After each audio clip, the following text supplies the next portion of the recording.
Hello and welcome to Media Arts Virtual Edition. I'm your host and instructor, Miss Sarah. Let's get started. Today I'm going to teach you a popular media arts game. It's called Extreme Close-Up Challenge. To play the game, you'll need a camera. It could be a phone, tablet, or any digital camera. You'll need 2 or more players. If you have a lot of people, you can create teams. And then you need something to write with and a piece of paper for the scoreboard. Here's how to play. The person who has the closest birthday goes first. He or she will take 5 extreme close-up photos of items around the house. Make sure the other players are not seeing the items. Extreme close-up photos are photos that emphasize a small area or detail of the subject. Make sure all the photos are focused before you continue. When you're done taking the 5 photos, then gather all the players.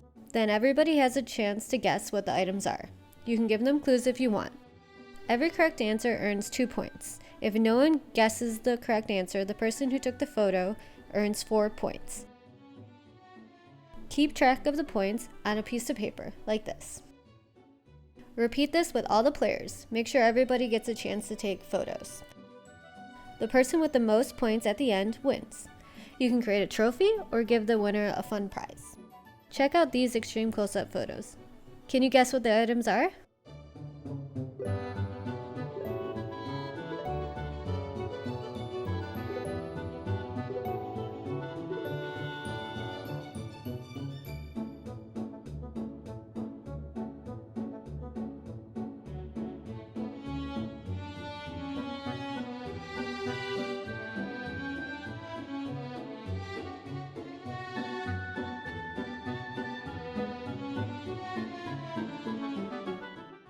Now it's your turn. Have fun, and don't forget to be creative every day.